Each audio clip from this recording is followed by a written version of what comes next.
Je voudrais, au nom de d'entreprises et personnels, l'association que je représente ici, vous dire quelques mots en introduction de ces entretiens de la cohésion sociale que nous avons toujours beaucoup de plaisir, je dois dire, à organiser avec l'Institut Montaigne, avec Auguste Debussy, et puis avec le partenariat cette année de Liaison sociale, et j'en profite d'ailleurs pour remercier Stéphane Béchaud et Anne-Cécile Geoffroy qui animeront les tables rondes. Nous travaillons depuis plus d'un an sur le sujet plutôt des nouvelles formes de contrats. Et nous présenterons nos conclusions le 17 novembre.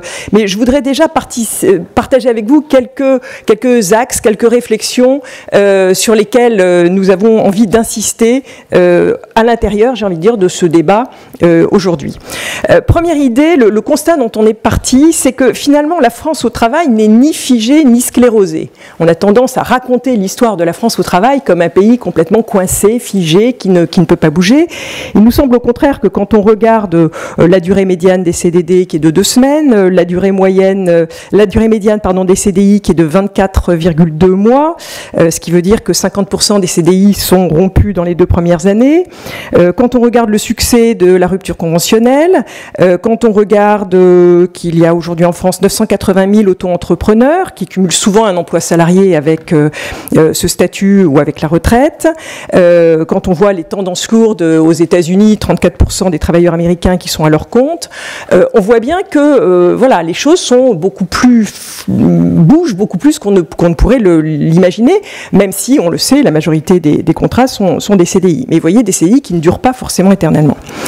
Ce qui est intéressant, c'est que finalement, systématiquement, cette situation est associée à une situation de précarité, une situation de peur du chômage, une situation de peur du déclassement, une situation qui fait peur, une situation qui, finalement, qu'on n'arrive pas à voir de manière positive.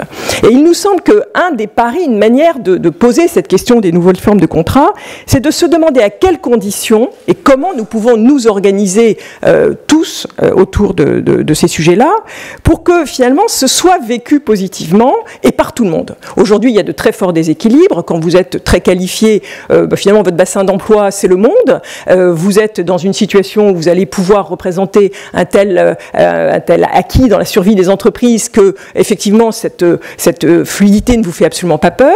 Et puis de l'autre côté, à l'inverse, quand vous êtes peu qualifié ou très peu qualifié, vous avez à peu près 0 marge de manœuvre et vous êtes obligé d'accepter des contrats qui sont souvent pas tout à fait à hauteur de ce qu'on pourrait imaginer en termes de protection, que ce soit, on peut prendre l'exemple évidemment du contrat 0 heure en Outre-Manche ou des mini-jobs allemands. On voit bien comment donc de manière très déséquilibrée, ce marché qui a des tas de souplesse, en tout cas qui n'est pas figé, est en train de se développer. L'idée aujourd'hui, c'est de se dire comment on pourrait faire pour que chacun se situe sur ce marché du travail à partir de ce qu'il est. Son âge, son rythme, ses envies, son envie d'évolution, ses projets, le moment où il en est dans sa vie, la manière dont il se projette avec ceux qui l'entourent. Bref, comment est-ce qu'on pourrait imaginer de construire autrement ce monde avec des contrats de plus en plus hétérogènes, de plus en plus variés.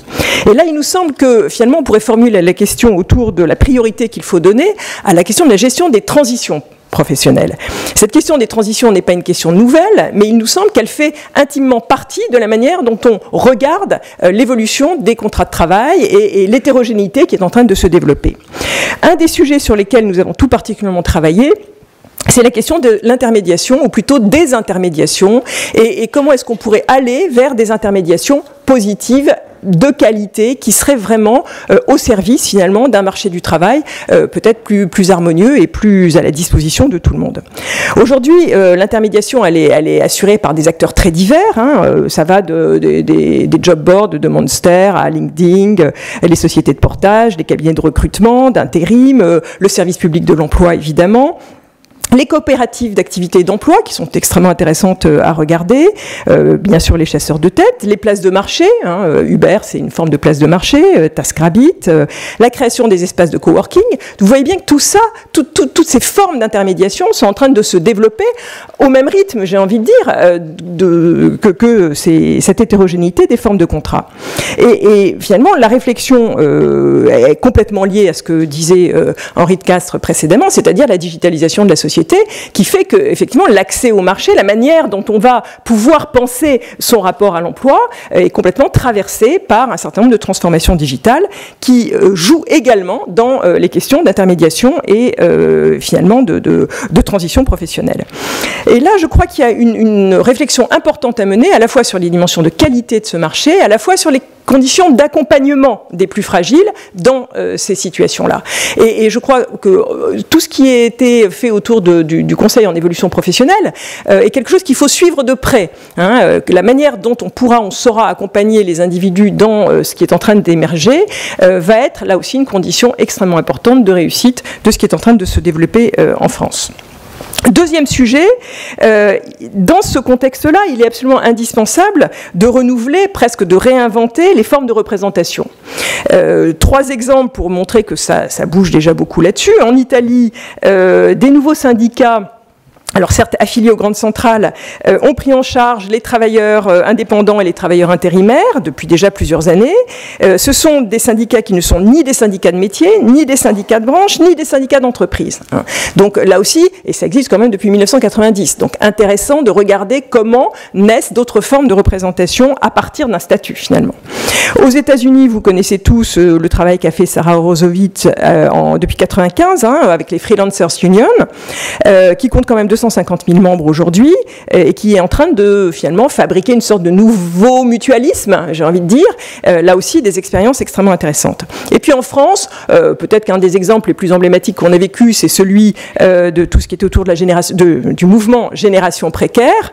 Le fait de voir ces masques blancs défiler dans la rue peut paraître un phénomène tout à fait anecdotique, n'empêche que ça a aujourd'hui fait bouger un certain nombre de situations dans la manière dont les stagiaires sont payés, protégés dans les entreprises. Donc on voit bien, et si on ajoute à ça la puissance des réseaux sociaux, on voit bien qu'il y a des tas de choses qui sont en train de bouger autour pour faire changer finalement le paysage. Alors, ce sont des éléments différents de tout ce qu'on a traité, qui va être traité ce matin à partir des rapports qui viennent de sortir, mais je crois qu'il faut aussi garder ça en tête. C'est bien la manière dont la société est en train de reposer autrement la question de la relation au travail et de la représentation qu'on doit s'interroger sur des sujets beaucoup plus peut-être lourds comme celui du Code du travail, mais qui néanmoins viennent là aussi donner des tonalités différentes à ce qu'on peut décider au sein des entreprises. En guise de conclusion, finalement, ce que je voudrais faire passer comme idée, c'est que oui, nous sommes à un moment où on remet vraiment les choses en question, en débat, et je crois que c'est extrêmement positif, extrêmement intéressant, nécessaire. Ce débat, on en a besoin, mais il faudrait peut-être le mener en ayant en tête 2 garde-fous, j'ai envie de dire, se garder de 2 fantasmes. D'un côté, le fantasme d'un salarié entrepreneur de lui, qui est capable de tout gérer, quel que soit son lieu de vie, quel que soit son niveau de qualification, quelle que soit sa sociologie, quel que soit son niveau socio-culturel. Non, de toute façon, tout le monde doit devenir un entrepreneur capable de tout gérer. Je crois que là, il y a un vrai fantasme et les questions de l'accompagnement et de l'intermédiation doivent rester dans nos têtes. Et puis le deuxième sujet, c'est celui d'une entreprise un peu abstraite qui finalement pourrait se passer de la manière dont elle va faire travailler ensemble des gens qui viennent avec des statuts différents, avec des idées différentes, avec des projets différents, avec des relations au travail différentes. Et un des enjeux majeurs des entreprises reste et restera toujours de fonctionner ensemble, d'être ce corps social qui peut produire et qui a envie de produire ensemble. Ça s'appelle quand même le management, l'organisation du travail et la gestion des ressources humaines. Et je crois qu'il ne faut pas oublier ces éléments, j'ai envie de dire, de sociologie des entreprises, parce que c'est quand même ça aussi qui est un facteur essentiel de compétitivité. Merci beaucoup pour votre attention.